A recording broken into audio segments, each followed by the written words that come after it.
¿Qué tal, gente? Buenos días, tardes, noches. Muchas gracias por estar aquí en un país que ya esperaba la fase 3 de la contingencia del COVID, pero ahora ya se ha oficializado.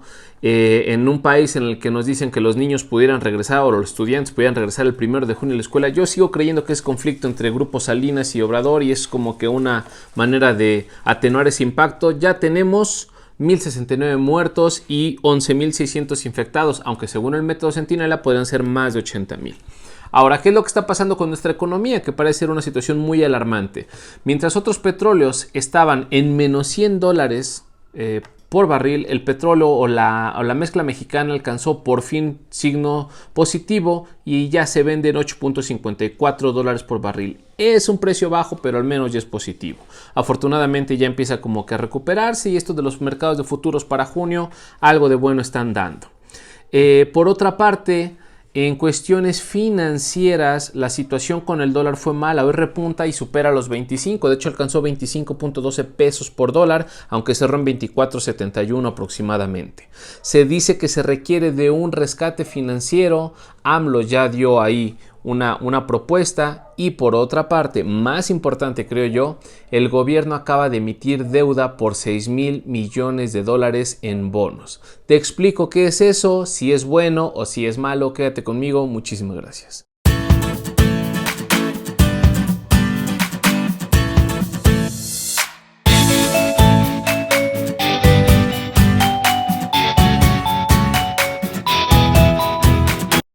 Pues como te decía al inicio, vamos a abordar primero lo de las gasolinas. Afortunadamente la mezcla mexicana ya es positiva, te decía $8.54 por barril, es muy bajo el precio, pero ya es positivo, lo cual es bueno. Pero la demanda de la gasolina en México sigue siendo muy mala, entonces hablar de un petróleo barato y una demanda de gasolinas baja, pues no es tan favorable para México. Deberían mantenerse los precios actuales de la gasolina, pero Obrador, nuestro presidente en turno, nos dice que Pemex necesita producir más gasolina, necesita producir más y más, y ya estábamos en materia de petróleo en abril en algo así como 465 mil barriles de petróleo al día, y dice que ya se logró a los 800,000, o sea, ya llegó a los 800,000 barriles por día. La gente critica por qué producir más barriles de petróleo al día si ahorita la demanda se está desplomando. Tenemos una demanda de gasolina que se precipitó y cayó al 60% siendo fase 2. Eso te hablo de marzo. Ahora, para abril-mayo se espera que la demanda de gasolina caiga en un 80%. Entonces, pues dicen, ¿para qué producir más? Yo sé que es por lo de la refinería, Dos Bocas, tratar de importar menos gasolina, pero muchos dicen, pues Obrador, no tenemos que producir más de algo que no se está ni siquiera demandando. Y acuérdense que dentro de esta contingencia de la fase 3, pues ya está aplicando el hoy no circula en muchos estados del país y muchos otros sectores ya van cerrando sí o sí. Ok, eso en términos de gasolina o de petróleo. Ahora, el plan de contingencia o de rescate financiero que manejaba ahí Obrador se centra solamente en la austeridad, lo que lo hizo muy criticable por muchos especialistas, porque decían, la austeridad no nos va a salvar de esto, una de las mejores maneras es contraer deuda.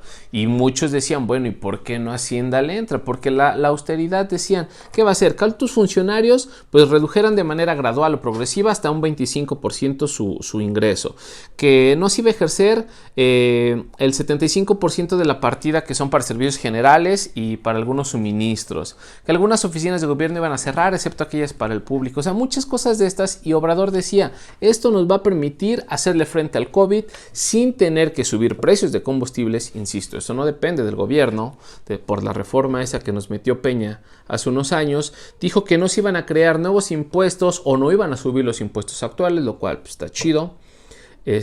Y por otro lado decían que no se iba a endeudar al país.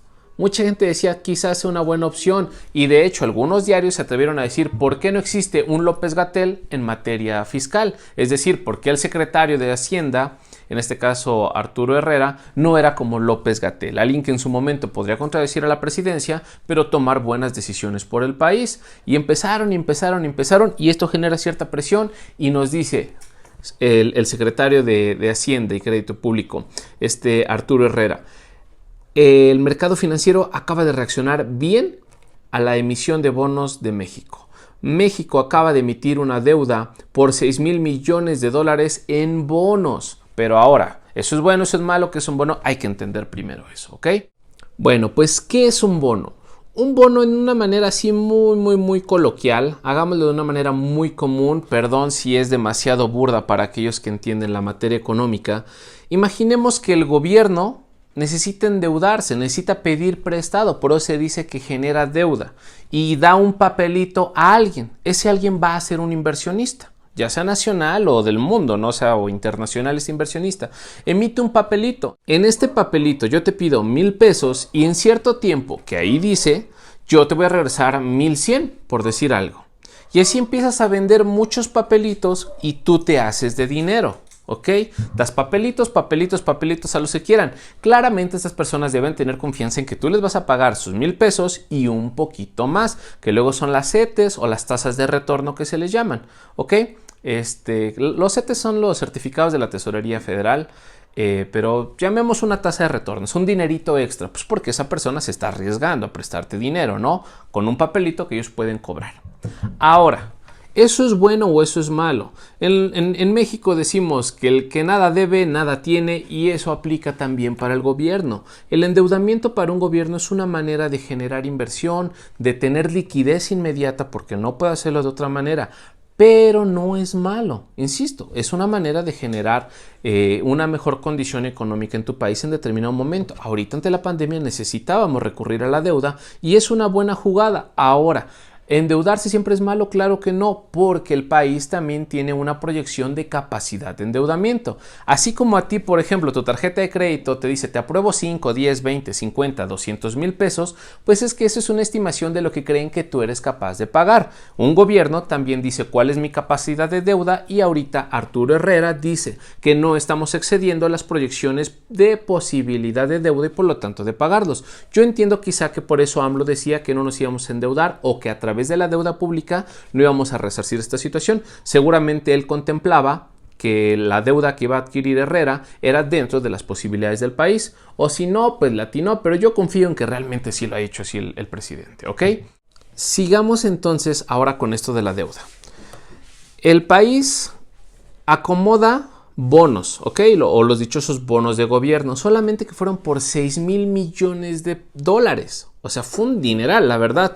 Pero ¿qué es lo curioso? Nos dice Arturo Herrera, se reciben de manera pero muy favorable, porque estos 6,000 millones de dólares que queremos acomodar en deuda en el mercado nacional o internacional, a cualquier inversionista que sea, llamó la atención de 420 inversionistas nacionales y extranjeros. O sea, en todo el mundo 420 personas o inversionistas le echaron el ojo a México y dijeron, yo quiero comprarte un bono.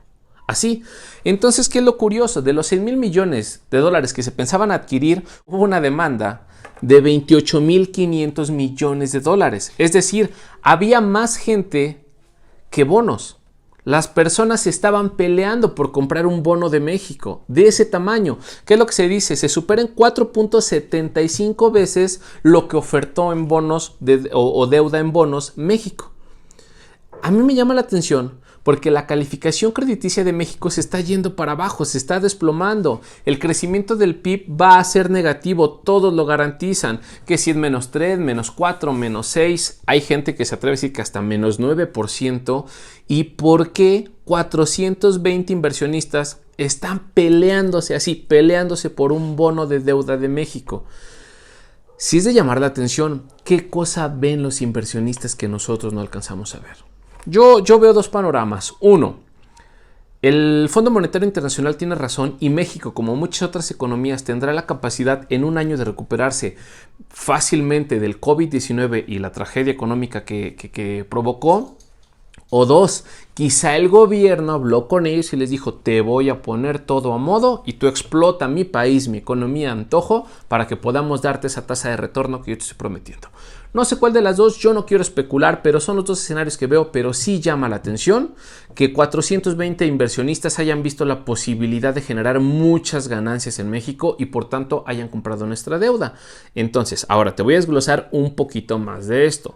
Fueron 6,000 millones de dólares que se colocan en deuda a diferentes años. Se dice que se colocaron o se adquirieron 1,000 millones de dólares por los bonos que generaban a 5 años o sea, se van a ejercer en el 2025 una tasa de retorno de 4.125%. O sea, las personas que compraron esa deuda en el 2025 van a recuperar su dinero y además 4.125% extra. Pues porque obviamente algún beneficio tendrán que sacar esos inversionistas que le apuestan una lana a México. Los que van a ser a 12 años son aquellos que nos dieron 2.500 millones de dólares con una tasa de recuperación de retorno de 4.750%, y esos tendrán que ejercerse para el 2032. Y finalmente los bonos con mayor vida, que son de 31 años, en el 2032 ejercen, nos dieron 2.500 millones de dólares y serán pagados con un porcentaje de tasa de retorno de 5.5%. Entonces, estos 6.000 millones de dólares se distribuyeron en 5 años, en 12 años y en 31 años. El país vio una gran ventaja en esto porque vio que favorablemente el mundo le responde a la situación económica, y curiosamente hoy 23 de abril, esto de los 6.000 se dio ayer 22, y hoy 23 de abril, ¿qué es lo que hace México? Permutó otros bonos que iban a vencer en el 2020, 42 y 47. ¿Con qué intención? De seguir favoreciendo la balanza, viendo que el día de ayer reaccionó bien los mercados financieros internacionales a la situación de México. Creo yo fue una buena jugada, aunque insisto, ¿por qué los inversionistas nos están viendo tan bien? No lo sé, desconozco un poquito, solamente me atrevo a hacer esas dos teorías, pero es interesante. Ahora habrá que ver cómo se ejercen esos 6.000 millones de dólares. Dinero, el país ya tiene. Eso es un hecho, tiene un chorro de dinero, porque de hecho esta demanda de bonos nunca antes se había visto. Fue una partida muy ambiciosa, muy arriesgada y que le salió bien a Arturo Herrera. Entonces habrá que ver cómo le ejercen. Naturalmente nosotros como individuos pues no nos va a llegar directamente ese dinero, seguramente lo tendrán que inyectar en sectores que echen a andar poco a poco la economía, pero habrá que echarle un ojito cómo es que se ejerce este dinero. Ojalá que haya sido clara mi explicación, ojalá que te haya servido, espero haber aportado un poquito. Como siempre, por favor, dale like, coméntame ahí qué opinas, pudiera ser una opinión diferente a la mía. Si hay algo se me pasó, házmelo saber, agradezco mucho sus comentarios, comparte el video, suscríbete al canal y como siempre, muchísimas gracias y sean felices.